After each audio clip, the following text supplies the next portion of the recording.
యేసుక్రీస్తు నామములో మీకందరికీ హృదయపూర్వక వందనాలు తెలియపరచుకుంటూ ఈ యొక్క ఆత్మీయ ఆహారం అనే కార్యక్రమానికి మిమ్మల్ని ప్రేమపూర్వకంగా ఆహ్వానిస్తూ ఉన్నాను.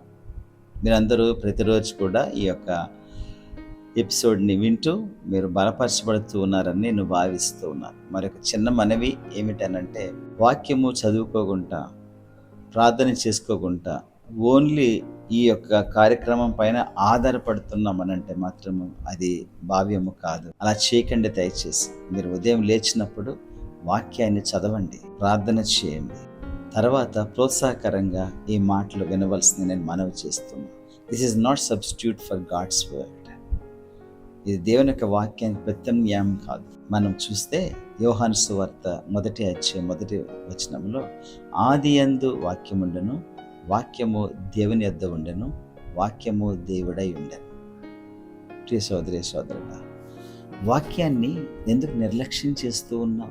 వాక్యము అసలు యేసుప్రభుల వారి మాటలతో మనం చూస్తే మత్తయి సువార్త 4వ అధ్యాయం 4వ వచనం ప్రకారము, మనుషుడు రొట్టె వలన మాత్రము కాదు కానీ దేవుని నోటి నుంచి వచ్చే ప్రతి మాట వలన జీవిస్తాడు అని వ్రాయబడింది కదా.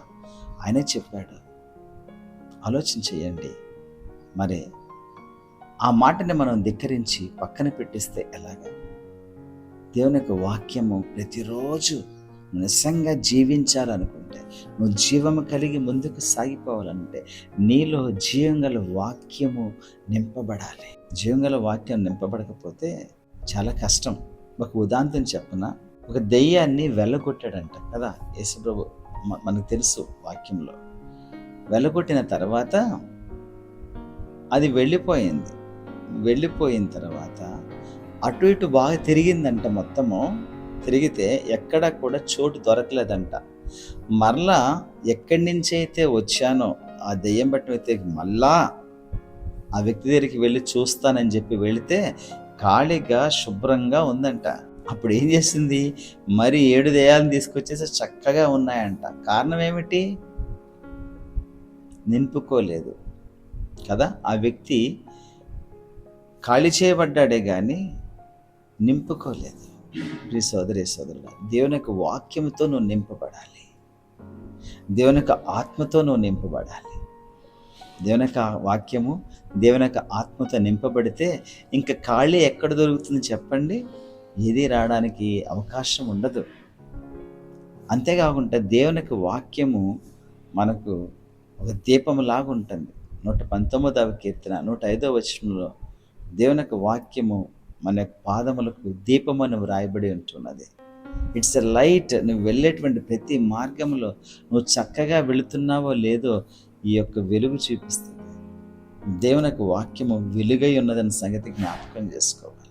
కాబట్టి దేవుని యొక్క వాక్యం ఎప్పుడైతే మన హృదయంలో ఉంటుందో కంప్లీట్గా నువ్వు వెలుగులో నడుస్తావన్న సంగతి జ్ఞాపకం చేసుకోవాలి. కాబట్టి ప్రియ మిత్రమా, దేవుని యొక్క వాక్యాన్ని నిర్లక్ష్య పెట్టద్దు. అంతేకాదు, ప్రభు ఇంకొక మాట అంటాడు. యోహాను సువార్త 15వ అధ్యాయము 3వ వచనం ప్రకారము, నేను ఇప్పుడు చెప్పిన మాటలను బట్టి మీరు పవిత్రులై ఉన్నారని అంటారు. దేవుని యొక్క వాక్యము మిమ్మల్ని పవిత్రతలోకి నడిపిస్తుంది. కాబట్టే ఎఫెసీ పత్రికలో 5వ అధ్యాయం 25 నుంచి 27 వరకు మనం చూస్తే, నిష్కలంకంగా ఉండడానికి, డాగు లేకుండా, ఏ మచ్చ లేకుండా ఉండడానికి వాక్యముతో ఉదక స్నానం చేయిస్తాడంట సంఘాన్ని. కాబట్టి మనం వాక్యముతో ఉదక స్నానము చేసేటువంటి స్థాయికి ఎదగాలి.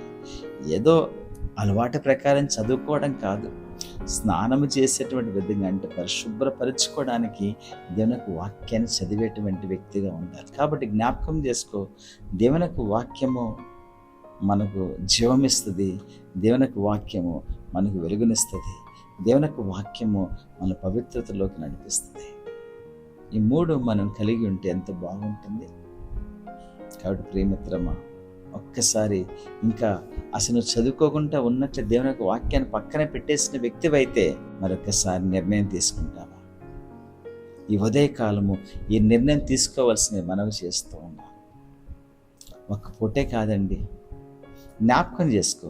నీ శరీరానికి ఆహారం ఎప్పుడైతే ఇస్తూ ఉన్నావో అప్పుడు ఆత్మకు కూడా ఆహారం ఇచ్చేటువంటి వ్యక్తిగా ఉండాలి. నేను అంటాను, 4 పూటలు దేవుని యొక్క వాక్యాన్ని చదవాలి. మార్నింగ్ ఒక ఓల్డ్ టెస్ట్మెంట్ పోర్షన్ చదివామనుకో, మధ్యాహ్నము సామెత గ్రంథం నుంచి ఒక అధ్యాయం చదివేసి సాయంకాలం సమయంలో ఒక 2-3 అధ్యాయాలు కీర్తనలు చదివేసేసి రాత్రి సమయంలో ఒక న్యూ టెస్ట్మెంట్ పోర్షన్ చదివి అలాగే 4 పూటలు నువ్వు చదివితే ఎంత బాగుంటుందో తెలుసా? నీ జీవితము ఎంత వెలుగుమయంగా ఉంటుందో తెలుసా? ఎంత కాంతిమయంగా నీలో ఎంత జీవం ప్రవహిస్తూ ఉంటుందో తెలుసా? ఎంత పవిత్రకు నడిపిస్తూ ఉంటుందో తెలుసా? అటువంటి జీవితాన్ని అలవర్చుకో. దేవుని యందు భయభక్తులు కలిగి జీవించడము ఎంత శ్రేష్టమైనది. కాబట్టి ఆ రీతిగా వాక్యం హత్తుకుంటారని నేను భావిస్తూ ఉన్నాను. ప్రార్థన చేసుకుందామా? ప్రేమగల మా తండ్రి, కృపగల మా రక్షక, మీకు వందనాలు స్తోత్రాలు చెల్లించుకుంటూ ఉన్నాము తండ్రి. ఆయన చాలాసార్లు మా జీవితాల్లో వాక్యాన్ని పక్కన పెట్టేస్తూ ఉన్నాం. ఏదో ఆదివారం అలా మందిరానికి వెళ్ళి వాక్యం వింటూ ఉన్నాము కానీ ప్రభువా, ప్రతిరోజు వాక్యం చదవడం మానేశాము. మన్నించండి, క్షమించండి. ఈ రోజు నుంచి చక్కగా 4 పూటలు వాక్యం చదివేటువంటి అనుభవంలోకి మమ్మల్ని అందరినీ తీసుకుని వెళ్ళవలసింది వేడుకుంటూ ఉన్నాం. నాయన మరొకసారి మా జీవితాలని ప్రభువా యేసయ్య మీరు సంరక్షించండి. నాయన మా పిల్లలు నాయన మార్గంలో వెళుతూ వస్తూ ఉండగా మీరు తోడుగా ఉండి నాయన నడిపించండి తండ్రి. మీ క్షేమాన్ని దయచేయండి నాయన. వాళ్ళకి కావాల్సిన ప్రతి అవసరతను మీరు తీర్చవలసిందిగా మనవి చేసుకుంటూ ఉన్నాం. మీ యొక్క ముఖ కాంతి ద్వారా ప్రతి ఒక్క అవసరతను తీర్చివేసి ప్రభువా మీ నామాన్ని మహింపరచుకోవలసింది వేడుకుంటూ నాయన సమస్తమైన మహిమగనంతా మీకే ఆరోపిస్తూ యేసుక్రీస్తు దివ్యమైన నామంలో అడిగి వేడుచు ఉన్నాము తండ్రి. ఆమేన్.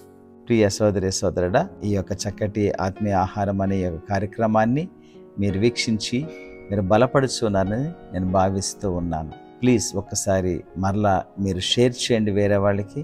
ఒకవేళ మీరు ఇంకా సబ్స్క్రైబ్ చేసుకోకపోతే please subscribe. Thank you. God bless you all.